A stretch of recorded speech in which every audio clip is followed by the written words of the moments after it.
Welcome to Sudheer edutech YouTube channel. 2024 April 9 ఇవాల్టి current affairs. First question, ఇటీవల జాతీయ అత్యవసర పరిస్థితిని ప్రకటించిన దేశం ఏది? ఇటీవల జాతీయ అత్యవసర పరిస్థితిని ప్రకటించిన దేశం సియోరాలియన్. చూడండి, సియోరాలియన్ అనేటువంటిది ఇటీవల జాతీయ అత్యవసర పరిస్థితి, నేషనల్ ఎమర్జెన్సీని ప్రకటించిందనమాట. కారణం ఏంటి అంటే ఆ దేశంలో ముఖ్యంగా యువత మత్తు పదార్థాలకు బానిసలుగా మారి ఎక్కడంటే అక్కడ పడిపోవడం జరుగుతూ ఉందన్నమాట. ఈ క్రమంలో జాతీయ అత్యవసర పరిస్థితిని విధించడం జరిగింది. సియోరాలియన్ రాజధాని ఫ్రీ టౌన్. సియోరాలియన్ దేశ భాష ఇంగ్లీష్. సియోరాలియన్ ఆఫ్రికా ఖండంలోని ఒక దేశం. సియోరాలియన్ కరెన్సీ లియోన్. సియోరాలియన్ అధ్యక్షుడు జూలియస్ బియో అనమాట. ఈ జూలియస్ బియోనే నేషనల్ ఎమర్జెన్సీని ప్రకటించడం జరిగిందనమాట. ఏ దేశం? సియోరాలియన్. కారణం గుర్తుపెట్టుకోవాలి, ఈ దేశంలో ముఖ్యంగా యువత మత్తు పదార్థాలకు బానిసలుగా మారడం, ఎక్కడంటే అక్కడ మత్తు పదార్థాలకు లోనై పడిపోవడం జరుగుతుందన్నమాట. దీన్ని దృష్టిలో పెట్టుకొని జాతీయ అత్యవసర పరిస్థితి ప్రకటించడం జరిగింది. ముఖ్యంగా ఈ దేశంలో ఒక మత్తు పదార్థం ఉందంట, అది కుష్ అనమాట. ఆ మత్తు పదార్థం పేరు ఏంటంటే కుష్ అనమాట. ఈ కుష్ అనేటువంటి మత్తు పదార్థం మానవుని యొక్క ఎముకలతో తయారు చేస్తున్నారంట, మనుషుల యొక్క ఎముకలతో తయారు చేస్తూ ఉన్నారనమాట. ఈ మత్తు పదార్థం వాడి ఎక్కడంటే అక్కడ రోడ్ల మధ్యలోనే ఆ యువత పడిపోతూ ఉందన్నమాట. చూడండి, ఒక సియోరాలియన్ మాత్రమే కాదు, ప్రపంచంలో చాలా దేశాల్లో ఈరోజు యువత ఈ మత్తు పదార్థాలకు బానిసలుగా మారి చాలా ఇబ్బందులు పడుతూ ఉన్నారన్నమాట.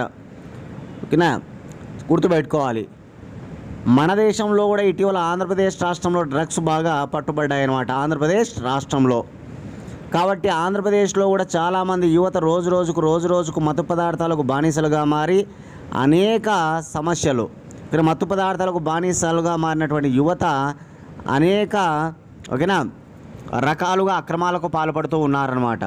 కాబట్టి ఖచ్చితంగా వీటినన్నిటి కూడా నియంత్రించాల్సినటువంటి బాధ్యత ప్రభుత్వాలకు ఉంటుందన్నమాట. ఖచ్చితంగా ప్రభుత్వాలు బాగా దానిపైన దృష్టి పెట్టి ఆ మత్తు పదార్థాలను లేకుండా చేసి ఆ యువత మత్తు పదార్థాలకు బానిసలుగా కాకుండా చూడాల్సిన బాధ్యత ఉంటుందన్నమాట.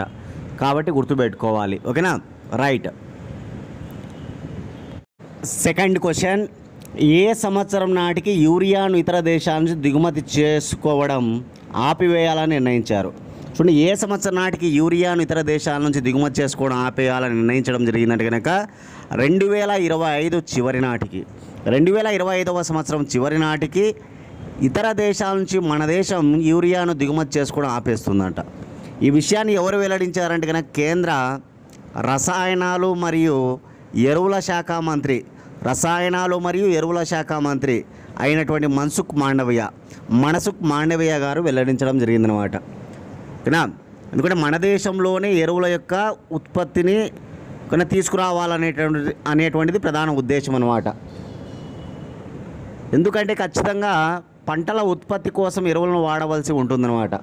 ఈ క్రమంలో రోజుకు ఎరువుల వాడకం అనేటువంటిది అత్యధికంగా మనం ఖచ్చితంగా అవసరం అవుతూ ఉన్నాయి. ఈ క్రమంలో ఇతర దేశాల నుంచి దిగుమతి చేసుకోవాల్సిన అవసరం ఎంతైనా ఉందన్నమాట. దానిని ఆపేసి మన దేశంలోనే ఒక ప్రత్యామ్నాయ ఎరువులను తీసుకురావాలనే ఉద్దేశంతో ఉన్నారన్నమాట. ఈ ప్రత్యామ్నాయ ఎరువుల వల్ల పంటలకు మరియు నేల ఆరోగ్యానికి కూడా మేలు చేసే విధంగా ఇటువంటి ఆల్టర్నేటివ్ ఎరువులను తీసుకురావాలనేటువంటి ఉద్దేశం ఉందంట. అంతేకాదు, దిగుమతిని ఏకంగా వేరే దేశాల నుంచి తీసుకునేటువంటి దిగుమతిని మనం ఆపివేయాలని నిర్ణయించారన్నమాట. ఏ సంవత్సరం నాటికంటే 2025 చివరి నాటి. గుర్తుపెట్టుకోవాలి. మన్సుఖ్ మాండవీయ కేంద్ర రసాయనాలు మరియు ఎరువుల శాఖ మంత్రి మాత్రమే కాకుండా ఆరోగ్య మంత్రి కూడా ఆయనే. హెల్త్ మినిస్టర్ కూడా మన దేశానికి ఎవరంటే కనుక మన్సుఖ్ మాండవీయ గారే. థర్డ్ క్వశ్చన్, WHO నివేదిక ప్రకారం హెపటైటిస్ కేసులు నమోదైన దేశాల జాబితాలో ఇండియా స్థానం ఎంత? WHO నివేదిక ప్రకారం హెపటైటిస్ కేసులు నమోదైన దేశాల జాబితాలో ఇండియా స్థానం 2వ స్థానం అన్నమాట. చూడండి, ప్రపంచ ఆరోగ్య సంస్థ హెపటైటిస్ బి, హెపటైటిస్ సి కేసులు సంబంధించి 2022 ఓకేనా 2022 సంవత్సరానికి సంబంధించిన నివేదిక వెల్లడించిందనమాట. దీని ప్రకారం ప్రపంచంలో హెపటైటిస్ కేసులు, హెపటైటిస్ అంటే కనుక కాలేయానికి సంబంధించినటువంటి వ్యాధి అనమాట. కామెర్లు అంటాం మనం ఓకేనా, కాలేయానికి వచ్చేటువంటి వ్యాధి అనమాట. లివర్ బేస్డ్ డిసీజ్ అనమాట, గుర్తుపెట్టుకోవాలి. కాలేయ వాపు అని కూడా అంటారు అనమాట హెపటైటిస్ను. ఓకేనా, ఈ కాలేయ వాపు కేసులు లేదా హెపటైటిస్ కేసులు ఎక్కువగా ప్రపంచంలో ఏ దేశంలో నమోదవుతూ ఉన్నాయంటే చైనాలో. చైనా తర్వాత భారతదేశం 2వ స్థానంలో ఉంది. WHO ఏం చెప్తూ ఉందంటే కనుక ప్రపంచవ్యాప్తంగా రోజుకు హెపటైటిస్ ఓకేనా బాధితుల్లో 3500 మంది చనిపోతున్నారంట. హెపటైటిస్ వ్యాధి బారిన పడిన వారు ప్రపంచవ్యాప్తంగా 3500 మంది హెపటైటిస్ వల్ల చనిపోతున్నారని చెప్పింది. సంవత్సరానికి 13 లక్షల మంది, సంవత్సరానికి అయితే కనుక 13 లక్షల మంది మరణిస్తున్నట్టుగా చెప్పిందనమాట, మృత్యువాత పడుతున్నట్టుగా చెప్పిందనమాట. నోట్ చేసుకోవాలి, ప్రపంచవ్యాప్తంగా 3500 మంది రోజుకు మరణిస్తున్నారంట. అదే సంవత్సరానికి అయితే కనుక 13 లక్షల మంది మరణిస్తున్నారంట. ఇకపోతే ప్రపంచవ్యాప్తంగా ఎక్కువగా హెపటైటిస్ బి వల్ల ఎక్కువ మంది చనిపోతున్నారన్నమాట. 83% మంది హెపటైటిస్ బి వల్ల చనిపోతుంటే 17% మంది హెపటైటిస్ సి వల్ల చనిపోతున్నారు. హెపటైటిస్ అనేది గుర్తుపెట్టుకోవాలి, ఇది వైరల్ డిసీజ్ అనమాట. హెపటైటిస్ అనేది ఒక వైరస్ సంబంధ వ్యాధి అనమాట, వైరల్ డిసీజ్ అని గుర్తుపెట్టుకోవాలి.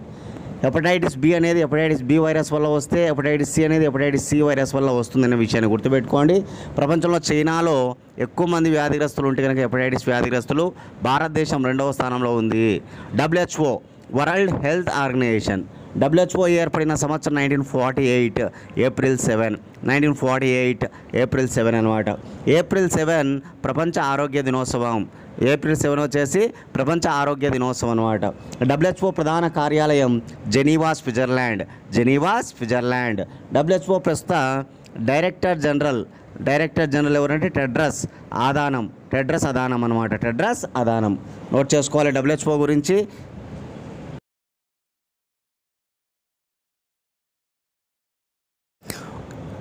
క్లాస్ ఎవరైతే ఫాలో అవుతున్నారో దయచేసి మీరందరూ లైక్ చేయండి ప్లీజ్, అందరూ లైక్ చేయాలి. అదేవిధంగా ఇంకా ఎవరైనా సబ్స్క్రైబ్ చేసుకోకపోతే సబ్స్క్రైబ్ చేసుకోండి.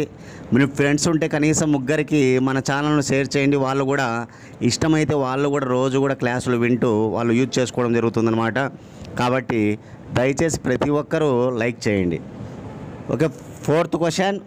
ఫోర్బ్స్ జాబితాలో ప్రపంచంలో అత్యంత పిన్న బిలియనీర్గా ఎవరు నిలిచారు? చూడండి, ఫోర్బ్స్ ఇటీవలనే అత్యంత గొప్ప ధనవంతుల జాబితాను మనకు రిలీజ్ చేయడం జరిగిందనమాట. అందులో బెర్నార్డ్ ఆర్నాల్డ్ ఫస్ట్ ప్లేస్లో, ఎలన్ మస్క్ సెకండ్ ప్లేస్లో, జెఫ్ బెజోస్ థర్డ్ ప్లేస్లో, ఓకేనా, మార్క్ జుకర్బర్గ్ 4th ప్లేస్లో మనం చూసామన్నమాట. అదేవిధంగా ముఖేష్ అంబానీ 9వ స్థానంలో, గౌతమ్ అదానీ 17వ స్థానంలో ఉన్నట్టు మనం చెప్పుకున్నాం. ఫోర్బ్స్ బిలియనీర్ల లిస్ట్ అనమాట. ఇప్పుడు ఏంటి ఇది అంటే కనుక అత్యంత పిన్న బిలియనీర్ అనమాట, అంటే చిన్న వయసులో బిలియనీర్గా అనేటువంటిది మనకి ఇక్కడ లిస్ట్ అనమాట, గుర్తుపెట్టుకోవాలి. 33 ఏళ్ళ వయసు కలిగినటువంటి 25 మంది లిస్టును తయారు చేసింది ఫోర్బ్స్ అనమాట. 33 ఏళ్ళ వయసు కలిగినటువంటి 33 ఏళ్ళ లోపు వయసు కలిగినటువంటి 25 మంది లిస్టు తయారు చేసిందనమాట బిలియనీర్ల జాబితాను. అందులో అత్యంత పిన్న వయస్కురాలిగా ఎవరున్నారంటే లివియా ఉందన్నమాట, గుర్తుపెట్టుకోవాలి. లివియా ఓయిట్ పూర్తి పేరు లివియా ఓయిట్ అనమాట. 19 ఏళ్ళ బాలిక అనమాట, ఒక కాలేజీ అమ్మాయి 19 ఏళ్ళ బాలిక. ఇంకా 20 ఏళ్ళు కూడా కనీసం ఓకేనా నిండని ఒక కాలేజీ అమ్మాయి 19 ఏళ్ళ బాలిక ఈ లివియా ఓయిట్ అనమాట. బ్రెజిల్ దేశానికి చెందిన బిలియనీర్ అనమాట. అత్యంత పిన్న బిలియనీర్గా ఫోర్బ్స్ లిస్టులో ఈరోజు నిలిచిందనమాట, వార్తల్లో ఉంది లివియా ఓయిట్. తన తాత రికార్డో ఓయిట్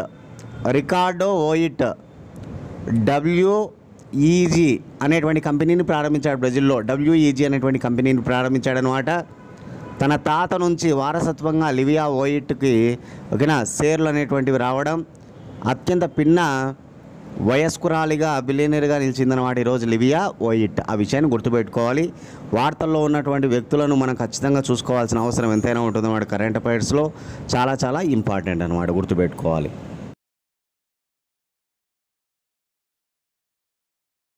నెక్స్ట్ 5th క్వశ్చన్. బ్రిటన్కు చెందిన భౌతిక శాస్త్రవేత్త పీటర్ హిగ్స్ మృతి చెందగా హిగ్స్ ఏ సంవత్సరం నోబెల్ బహుమతి పొందారు? చూడండి, బ్రిటన్కు చెందిన భౌతిక శాస్త్రవేత్త పీటర్ హిగ్స్ మృతి చెందడం జరిగిందనమాట.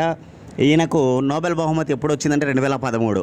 2013లో భౌతిక శాస్త్రంలో ఇతనితో పాటు మరొక వ్యక్తి కూడా సంయుక్తంగా అవార్డు స్వీకరించడం జరిగిందనమాట. ఎవరితో కలిసి? పీటర్ హిగ్స్తో కలిసి. ఎవరు అతనంటే కనుక ఆయనే యంగ్లర్ట్ లేదా యంగ్లర్ట్ అని గుర్తుపెట్టుకోవాలి. పీటర్ హిగ్స్ మరియు యంగ్లర్ట్కు 2013లో భౌతిక శాస్త్రంలో నోబెల్ బహుమతి వచ్చిందనమాట. ద్రవ్యరాశి కణ సిద్ధాంతాన్ని కనుగొన్నందుకు 1964లో ద్రవ్యరాశి కణ సిద్ధాంతాన్ని కనుగొన్నారనమాట. ఓకే, దానికి గుర్తింపుగా 2013లో నోబెల్ భౌతిక శాస్త్ర బహుమతి వీరిద్దరికి సంయుక్తంగా వరించింది. ఎవరు ఆ ఇద్దరు అంటే పీటర్ హిగ్స్ మరియు యంగ్లర్ట్ అని గుర్తుపెట్టుకోవాలి. ఏ దేశానికి చెందినటువంటి శాస్త్రవేత్తలు వీళ్ళు? బ్రిటన్ దేశానికి చెందినటువంటి శాస్త్రవేత్తలు అనమాట. ఓకేనా. బ్రిటన్ దేశంలో ఎడిన్బర్గ్ అనేటువంటి యూనివర్సిటీ ఉంటుంది. ఆ యూనివర్సిటీలో దాదాపు 50 ఏళ్ల పాటు ప్రొఫెసర్గా పనిచేసినటువంటి వ్యక్తి అనమాట పీటర్ హిగ్స్. 94 ఏళ్ల వయసులో ఇప్పుడు మృతి చెందడం జరిగిందనమాట. అనారోగ్యానికి గురై 93 సంవత్సరాల వయసులో మృతి చెందడం జరిగిందనమాట. అనారోగ్యానికి గురై. చాలా ఇంపార్టెంట్. నోబెల్ బహుమతి పొందినటువంటి గొప్ప గొప్ప వ్యక్తులు చనిపోయినప్పుడు అవి కూడా మనం నోట్ చేసుకోవాలన్నమాట. ఓకేనా, చాలా ఇంపార్టెంట్గా మైండ్లో పెట్టుకోవాలి.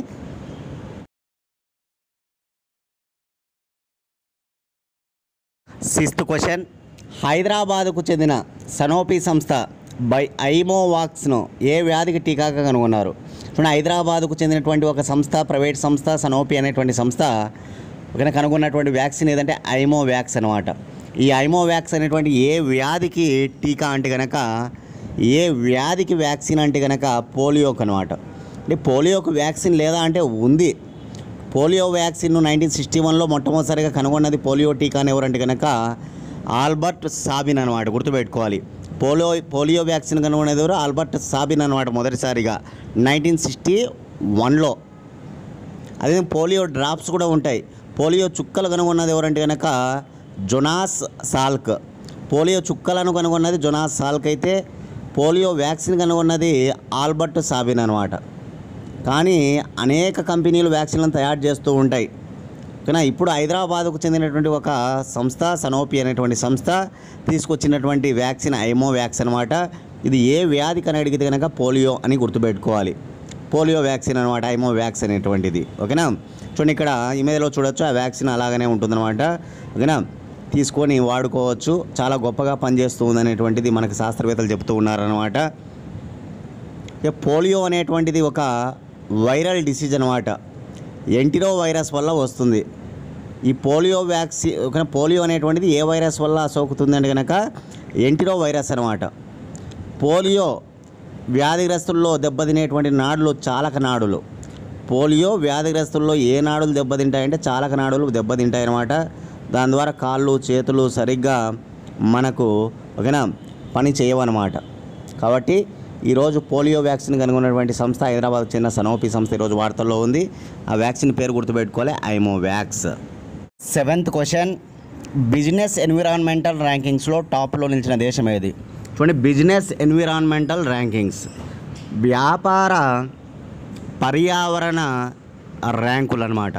వ్యాపార పర్యావరణ ర్యాంకులు అంటే మెరుగైన వ్యాపారం చేయడానికి అనుకూలంగా ఉన్నటువంటి దేశాలు అన్నమాట. ఈ దేశాల పరంగా ఏ దేశం టాప్లో ఉందంటే సింగపూర్ తర్వాత 2nd డెన్మార్క్ తర్వాత 3rd అమెరికా తర్వాత 4th జర్మనీ. టాప్ 4 నోట్ చేసుకోవాలి. First Singapore, 2nd Denmark, 3rd America, 4th Germany అనమాట. సింగపూరు, డెన్మార్క్, అమెరికా, జర్మనీలు వరుసగా 1, 2, 3, 4 స్థానాల్లో ఉన్నాయన్నమాట. ఏ ర్యాంకింగ్స్లో అంటే బిజినెస్ ఎన్విరాన్మెంటల్ ర్యాంకింగ్స్ అనమాట. మొత్తం 84 దేశాలు ర్యాంక్స్ ఇచ్చాయన్నమాట. ఇందులో టాప్లో ఈ 4 ఉన్నట్టుగా మేము నోట్ చేసుకోవాలి. చాలా చాలా ఇంపార్టెంట్ అనమాట. ఓకేనా, రైట్. మిరాజ్లో తయారైన సితార్ తాన్పురాకు జిఐ ట్యాగ్ లభించగా ఇవి ఏ రాష్ట్రంలో కలవు? చూడండి, మిరాజ్ అనేటువంటి ప్రాంతం ఏ రాష్ట్రంలో ఉందంటే మహారాష్ట్రలో ఉందన్నమాట. మహారాష్ట్రలోని మిరాజ్లో తయారైనటువంటి సితార్ మరియు తాన్పురా. గుర్తుపెట్టుకోవాలి, సితార్ అనేది ఒక వాయిద్య పరికరం అన్నమాట. తాన్పురా అనేది కూడా ఒక వాయిద్య పరికరం అన్నమాట. మిరాజ్లో తయారైనటువంటి ఈ వాయిద్య పరికరాలు ఇప్పుడు భౌగోళిక గుర్తింపు పొందడం జరిగింది. గుర్తుపెట్టుకోవాలి, జిఐ ట్యాగ్ పొందడం జరిగింది అనమాట. GI tag, geographical indication. ఓకేనా, జిఐ ట్యాగ్ పొందినటువంటి ఓకేనా వస్తువులు ఏవైనా సరే అవి మనం అన్నీ కూడా నోట్ చేసుకుంటూ రావాలన్నమాట. అవి ఓకేనా హస్తకళలకు చెందినటువంటి ఉత్పత్తులు కావచ్చు, అదేవిధంగా వ్యవసాయ ఉత్పత్తులు కావచ్చు, ఆహార ఉత్పత్తులు కావచ్చు, అవి ఏవైనా సరే ఓకేనా ఈ జిఐ ట్యాగ్ పొందితే కనుక వాటిని మనం ఖచ్చితంగా నోట్ చేసుకోవాలి. కరెంట్ అఫైర్స్లో చాలా చాలా ఇంపార్టెంట్ అనమాట. ఓకేనా, మిరాజ్ అనేది మహారాష్ట్రలో ఉందనే విషయాన్ని గుర్తుపెట్టుకోండి. ఇక్కడ ఉన్నటువంటి సితారు, తాన్పురా అనే వాయిద్య పరికరాలు ఇప్పుడు జిఐ ట్యాగ్ పొందాయని నోట్ చేసుకోవాలి మీరు. మహారాష్ట్ర రాజధాని ముంబై. Maharashtra high court Bombay high court. మహారాష్ట్ర రాష్ట్ర భాష మరాఠీ. మహారాష్ట్రతో 6 రాష్ట్రాలు సరిహద్దు పంచుకుంటాయన్నమాట. గుజరాత్, గోవా, మధ్యప్రదేశ్, ఛత్తీస్గఢ్, కర్ణాటక, తెలంగాణ. ఈ 6 రాష్ట్రాలతో సరిహద్దు ఉంటుందన్నమాట మహారాష్ట్రకు. వైశాల్యంలో ఒక రాజస్థాను, మధ్యప్రదేశ్ తర్వాత 3వ స్థానంలో మహారాష్ట్ర ఉంటుంది. జనాభాలో ఉత్తరప్రదేశ్ తర్వాత 2వ స్థానంలో ఉంటుంది మహారాష్ట్ర. ఉత్తరప్రదేశ్ ఫస్ట్, 2 మహారాష్ట్ర జనాభాలో. ఇక మహారాష్ట్ర ముఖ్యమంత్రి ఏక్నాథ్ షిండే. మహారాష్ట్ర ముఖ్యమంత్రి ఎవరంటే కనుక ఏక్నాథ్ షిండే. మహారాష్ట్రలో అసెంబ్లీ స్థానాలు 288. మహారాష్ట్రలో ఎమ్మెల్సీ శాసన మండలి అంటాం కదా, శాసన మండలి స్థానాలు 78. మహారాష్ట్రలో లోక్సభ స్థానాలు 48. మహారాష్ట్రలో రాజ్యసభ స్థానాలు 19. లోక్సభ స్థానాలు 48, రాజ్యసభ స్థానాలు 19 అన్నమాట. ఇక మహారాష్ట్ర ప్రస్తుత గవర్నర్ ఎవరు? కామెంట్ బాక్స్లో మీ సమాధానాన్ని తెలియజేయండి అందరూ కూడా. మహారాష్ట్ర ప్రస్తుత గవర్నర్ ఎవరు? 9th question. చెంగ్బా ట్రైబ్ వార్తల్లో ఉండగా ఈ తెగలు ఎక్కడ కలవు? చెంగ్బా తెగలు అన్నమాట ఈరోజు వార్తల్లో ఉందన్నమాట. ఎందుకు వార్తల్లో ఉంది ఈ తెగ అంటే కనుక లడఖ్లో ఉన్నటువంటి తెగ అన్నమాట. ఇది కేంద్రపాలిత ప్రాంతమైన లడఖ్ రాజధాని లేహ్ మరియు కార్గిల్ అన్నమాట. ఇక్కడ ఉన్నటువంటి తెగ చాలా గొప్ప తెగ ఏదంటే కనుక ఈ చెంగ్బా ట్రైబ్ అన్నమాట. వీళ్ళు వ్యవసాయం చేస్తూ ఉంటారు లడఖ్ ప్రాంతంలో. చైనా దేశ సరిహద్దుల్లో వ్యవసాయం చేస్తూ ఉంటారన్నమాట. దాదాపు వీరి యొక్క వ్యవసాయ భూమిని 5,000 ఎకరాల పైగా వ్యవసాయ భూమిని ఇటీవల చైనా ఆక్రమించిందనమాట. ఈ క్రమంలో భాగంగా ఈ గిరిజన తెగలు ఇప్పుడు ఉద్యమ బాట పట్టారనమాట. చైనా దేశ ఆక్రమణకు నిరసనగా ఈ చెంగ్బా తెగలు లడఖ్లో ఉద్యమ బాట పట్టడం జరిగిందనమాట. కాబట్టి ఈరోజు వార్తల్లో ఉంది ఏ తెగలు అంటే కనుక చెంగ్బా ట్రైబ్స్. ఏవైనా వార్తల్లో ఉన్నప్పుడు ఈ తెగలు ఏ రాష్ట్రానికి చెందినవి, ఈ తెగలు ఏ కేంద్రపాలిత ప్రాంతంలో ఉన్నవి, ఓకేనా, ఈ తెగలు దేనికోసం ఉద్యమాలు తలపెడుతున్నాయి, ఇవన్నీ కూడా మనం నోట్ చేసుకోవాలన్నమాట. స్వతంత్ర ఉద్యమ కాలంలో కూడా మనకు గిరిజన తెగల పోరాటాలు మనకు కనిపిస్తాయి అన్నమాట. ఓకేనా, కాబట్టి ఆ రోజు నుంచి ఈ రోజు వరకు కూడా అనేక ప్రాంతాలు అనేక తెగలు ఉద్యమ బాట పడుతూనే ఉన్నాయన్నమాట. కాబట్టి ఇవి నోట్ చేసుకోవాలి. లడఖ్ అనేటువంటి జమ్మూ కాశ్మీర్ నుంచి వేరైనటువంటి ఒక కేంద్రపాలిత ప్రాంతం అన్నమాట. 2019 అక్టోబర్ 31వ తారీఖున జమ్మూ కాశ్మీర్ రాష్ట్రాన్ని కేంద్రపాలిత ప్రాంతంగా చేయడమే కాకుండా ఈ జమ్మూ కాశ్మీర్ నుంచి లడాఖ్ను వేరు చేయడం జరిగిందనే విషయాన్ని మనం గుర్తుపెట్టుకోవాలి. జమ్మూ కాశ్మీర్ అసెంబ్లీతో ఉంటే లడాఖ్కు అసెంబ్లీ ఉండదన్నమాట. జమ్మూ కాశ్మీర్ ఓకేనా మరియు లడాఖ్ యొక్క ఉమ్మడి హైకోర్టు ఏదంటే శ్రీనగర్ హైకోర్టు అనమాట. శ్రీనగర్ హైకోర్టు. ఓకే, గుర్తుపెట్టుకోవాలి. మన ఛానల్కు సంబంధించి 1 year కరెంట్ అఫైర్స్ రెడీగా ఉన్నాయి. మీకు కావాలనుకుంటే కనుక 8186006848 అనే నెంబర్కి 100 రూపీస్ ఫోన్పే చేసి అదే నెంబర్కి స్క్రీన్ షాట్ పెట్టండి. 24 hours లోపల PDF ఫైల్ పంపించడం జరుగుతుంది అనమాట. డేట్ టు డేట్ విత్ ఎక్స్ప్లెనేషన్తో మనం కరెంట్ అఫైర్స్ తయారు చేయడం జరిగిందనమాట. మీరు ఏ కాంపిటేటివ్ ఎగ్జామ్స్కి ప్రిపేర్ అయినా, తెలంగాణ అభ్యర్థులు కావచ్చు, ఆంధ్రప్రదేశ్కు ప్రిపేర్ అవుతున్న అభ్యర్థులు కావచ్చు, అదేవిధంగా సెంట్రల్ గవర్నమెంట్కి సంబంధించిన ఎగ్జామ్స్ ఓకేనా ప్రిపేర్ అవుతున్నా సరే మీకు ఇవన్నీ కూడా ఉపయోగపడతాయి, యూజ్ చేసుకోవచ్చు. Okay, last question. World 10K Bengaluru road running championship 2024 brand ambassador ఎవరు? చూడండి, వరల్డ్ 10K అంటే 10 కిలోమీటర్స్ అనమాట. ఎక్కడ నిర్వహించబోతున్నారు ఈ రన్నింగ్ ఛాంపియన్షిప్ అంటే బెంగళూరు రోడ్లో. ఓకేనా, బెంగళూరు కర్ణాటక రాజధాని బెంగళూరు రోడ్లో ఈ రన్నింగ్ ఛాంపియన్షిప్ 10 కిలోమీటర్ల రన్నింగ్ ఛాంపియన్షిప్ నిర్వహించబోతున్నారు. ఇది వరల్డ్ లెవెల్ ఛాంపియన్షిప్ అనమాట. వరల్డ్ లెవెల్ ఛాంపియన్షిప్ అనే విషయాన్ని గుర్తుపెట్టుకోవాలి. ఇలా దీనికి బ్రాండ్ అంబాసిడర్గా ఎవరు నియమించారంటే కనుక వలరీ ఆడమ్స్. ఈమెయిల్లో చూడొచ్చు మనం వలరీ ఆడమ్స్ను. ఈమె brand ambassador world 10K Bengaluru road running ఛాంపియన్షిప్కు. కానీ వలరీ ఆడమ్స్ అనేటువంటి పర్సన్ గొప్ప షార్ట్ పుట్ ప్లేయర్ అనమాట. ఇంటర్నేషనల్ లెవెల్లో గొప్ప షార్ట్ పుట్ ప్లేయర్ అనమాట ఈ వలరీ ఆడమ్స్. ఈమెను ఇప్పుడు బ్రాండ్ అంబాసిడర్గా నియమించడం జరిగిందనమాట. స్పోర్ట్స్ న్యూస్లో ఇది నోట్ చేసుకోవాలి, చాలా చాలా ఇంపార్టెంట్. ఓకేనా, రైట్. ఇవి అన్నమాట ఇవాల్టి కరెంట్ అఫైర్స్. రేపటి క్లాస్లో మళ్ళీ కలుసుకుందాం ఫ్రెండ్స్. థ్యాంక్స్.